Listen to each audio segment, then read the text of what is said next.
within the local ring, it's fast. If you need to connect across the local ring, you need to hop onto this global ring. And you can actually scale this. This is the three-level hierarchy with the 64 nodes over here. And you can actually increase the bandwidth in the topmost level of the ring because to support the communication needs. So clearly, if you have something like this, your performance is very much dependent on where you map your communicating tasks. So if communication is high, perhaps you want to map it to the same local ring. And if communication is low, maybe you want to map them to different local rings. So there's a huge design space optimization over here. I'm not going to go over that clearly, but just to show you that topologies can be hierarchical, and that's how you scale the topologies.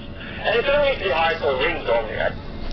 But you can actually have just buses to connect these four nodes, just a bus, and then have a ring to connect the next level, and have a mesh to connect the next level, something like that, right?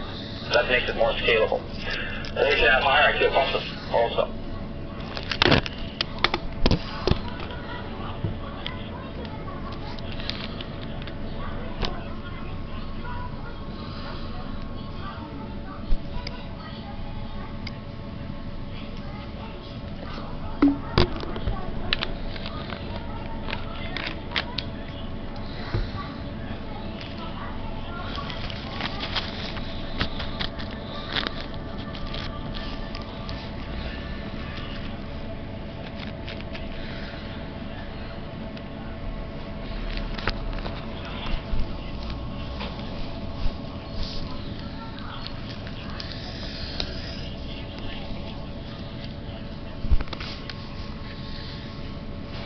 Replicate it. And that's it. Except for the corner case, we can cut off the corners, right? And this gives you a lot of path diversity, actually. There are many ways to get from one node to another in this case. So you can utilize, because you have relatively short links also, right? If you look at the rings, you need to have longer links. But here, these links can be shorter. And that not only gives you faster communication, but also path diversity. Now you have a lot of paths to go through. And this is used in many on-chip network prototypes and some commercial products also. So one of the problems with this mesh is these endpoints are not symmetric, right? Everything else inside the network is pretty symmetric. But if you like the endpoints, you have only two connections, so your bandwidth becomes low. So now you become very sensitive to the placement of your task, right?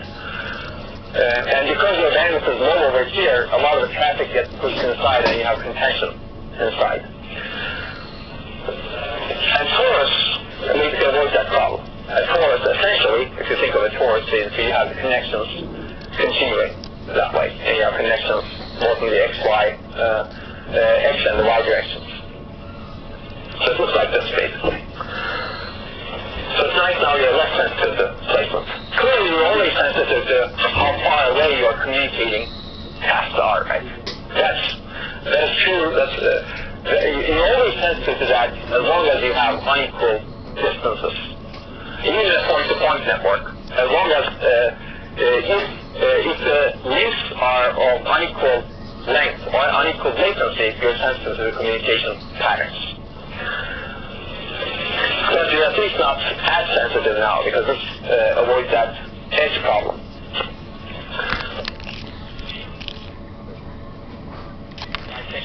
So if you look at the bisection bandwidth, you cut it here and you get some bisection bandwidth. But with torus, you have additional links, right? You basically have additional links to cut through. Okay. The problem is higher cost, and it's a little bit harder to lay out on chip actually, because now you have unequal link length. Was that clear? So you can actually try to lay it out on chip. You can actually do something like this to make the latency relatively constant. At least you can weave the nodes. It's actually a torus, at least in one dimension. You can make it two-dimensional also, but it's easier to see how you can weave the links. Okay. Any questions? I'm going to go all of these, but at least you should know the high-level trade-offs. I don't expect anyone to understand all of these topologies deeply. In fact, we can even have a course on interconnection networks, but we're having only one class. So, okay. Trees, there's another topology actually. People have developed and used. It's what you think it is. It's a tree, right? It's a hierarchical topology. One really good example of a tree network is a clock network. People actually have to distribute the clock across a chip. They developed something like this, H-trees, right? A lot of systems use that. The latency in this case is log n. Well, it's a tree, right? The number of levels you have grows with logarithmically with the number of nodes you have. And this is actually good for local traffic, right? If you look at it, if you're communicating between these two nodes, it's good, right? But if you're communicating between this node and this node over here, now you're far away, right? The upside of the sheet, again, it's relatively easy to lay out, as you can see over here. It's still relatively regular. The downside is actually roots, they can become a bottleneck, and you're very sensitive to communication patterns in this case. So mesh node is less sensitive to communication patterns, but this is more sensitive because your latencies are a whole lot different. So, and the roots can become a bottleneck if you don't provide the appropriate bandwidth at the high level, and if you're having a lot of communication, this root can become a bottleneck because everybody goes through that root, right? As a result, people have developed the idea of path trees. And a path tree basically looks like this. You have thicker or higher bandwidth links at the higher parts of the tree, so that, and you can actually think of doubling the bandwidth as you go one level up, right? And Connection Machine 5 actually was the first machine that developed the idea of path trees. We'll see that in a little bit. So why would you want to have something like this? Well, these things are actually good for like reduction-like operations. They say if you're adding, let's say each of these nodes are adding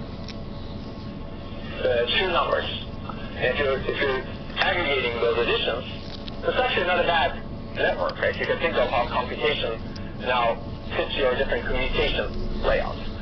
Each of them adds two values and then sends it to the top node, and the top node adds three values, then it repeats, sends it to the top node, and it adds two values. Now you can have a reduction that happens across the network. Okay, so this is one example of a path tree that's built, and this is actually a nice, I guess this is not just about the path tree, but this is really the technical summary of the connection machine. It's one of the interesting machines that was built in the early 90s. But you can see that this has 4x2 switches over here. It's not actually, I guess it's not a perfect tree, but it's a tree. You have four nodes incoming and then two outputs. So it's a 4x2 router. And there's randomized routing going on the way up. So the routing actually is in a randomized way because you can actually communicate to different places, as you can see here. And there's a lot of things that happen in this network. There's combining, you can do multicast, you can do reduction operators inside the network. And if you want to learn more, you should definitely read this technical summary. Okay, so let's get a little bit more complex when we finish the topology discussion. You can imagine a lot of different topologies. So this is another example. Basically, this is a hypercube. Hypercube is essentially an n-dimensional cube, or n-cube, right? So this is a three-dimensional version of it. It's a cube, and this is a four-dimensional version of it. And if you think about it a little bit, you'll see you have your latency is log n, your number of links are all n log n. So what's the upside of something like this? It's actually low latency. Your communication is actually relatively low latency compared to other networks. The problem is hard to lay out. How do you lay something like this out? And I'll give you another example of this. This was actually one of the Cosmic Cube was a message passing machine, one of the earliest message passing machines that was developed at Caltech. And this is a really nice paper. It talks about some of the applications of it. But this is essentially what they did. You can see that these are computers, basically. So you have cores over here. But connects to the n small computers. And you can see that this is a binary 6 cube over here. So it's, of course, you don't need to know how you connect the hypercube, but this is just to give you an example of how the connections are done. But the latency is very low. It's log n, basically. Any questions? So hopefully this gives you an overview of different kinds of choices. And this was designed to minimize the messaging latency across different nodes. Okay, should we switch to routing? Okay, so let's go to routing. So routing mechanism actually, there's a lot in routing also. So your mechanism can be different. One could be arithmetic, right? How do you compute which output link to take? So for example, in a mesh, when you come from one side, north, east, or west, which output link do you take? North, east, southwest. Hopefully you don't go from north to north. But we'll see that there are cases where you may want to go from north to north. But arithmetic is basically to figure out how to go from a source to a destination. You need to do simple arithmetic. And this is actually doable in regular topologies like mesh. For example, we'll see dimension order routing in mesh. What you do is if you're going from one node to another, you go from you traverse the x direction until you get to the y coordinate of that node, and then you traverse the y direction. And you can figure out exactly where you can go just by simple arithmetic. In that case, right? You can specify the output port for each switch in route. Basically, you compute the route early on, and you specify that output port internally. Now you have a long header. Right? We'll see why this is good, because switches are now simple. Right? Switches don't need to figure this out. Sources need to figure it out, but then now somehow they need to coordinate. Or you can do table lookup base. Basically, you index into a table to get to an output port, and you can have this in the router. Of course, the downside of source base is large header, right? Here, in table lookup base, you have small header. You just need to know the destination, and when you get to a router, you index into this table, and that table tells you where you should go. So you have a small header, but now you have more complex routers, right? Routers need to contain more information. So internet routers are like this, for example. But in internet, you can also potentially do source-based routing, right? You can specify which switches to take as long as you know the entire route, right? And you can do that on chip much more easily, of course, right? Okay. So source-based basically simplifies the routers, makes the routing, pushes the routing to the nodes. Table-based makes the routers more complex and pushes the routing over there. Let's look at algorithms. So there are actually three types of algorithms. One is deterministic. You have source and destination. You always choose the same path to go from source to destination. Right? Oblivious, you can choose different paths, but it doesn't consider the network state. That's why it's called oblivious. It's oblivious to the network state. It's oblivious to the congestion that's happening in the network. And the last one is adaptive. You can choose different paths potentially. So if you're communicating from source to destination, one packet will go from this path, another packet will come from that path, depending on adapting to the state of the network. If this path is really congested, maybe you send it through this path. That's why it's adaptive. Oblivious, you can randomly select, oh, I'm going to go this path versus this path. And we'll see examples of it. So how to adapt is a question. If you have an adaptive network, there are many choices over there. You can have local or global feedback, right? If local feedback could be, oh, this link is very congested, so don't touch it. Global feedback could be, this area could be very congested, right? Don't send it to this area. And also, you can go to minimal or non-minimal paths. Minimal path means you always go through the minimal number of hops to get from a source to a destination. And a mesh, for example, if you think of a mesh, there are multiple minimal paths. And one example is you go through X direction and then Y direction. Or you go through the Y direction first and then the X direction. So those are both minimal paths. Which one do you choose? Now, if you want to consider non-minimal paths, basically, we're a little bit more hops, then there are many paths in a mesh. So how do you adapt? How do you use that adaptation? And if you take a non-minimal path, how do you ensure that you get to your destination? Right? If you always enforce that you go through the minimal path, hopefully you eventually go to your destination. Maybe. We'll see. There are a lot of deadlock issues also, especially if you add buffering into the network. How do you ensure that the network doesn't deadlock? We'll cover that. quickly. Okay, let's look at deterministic routing. I told you about it earlier.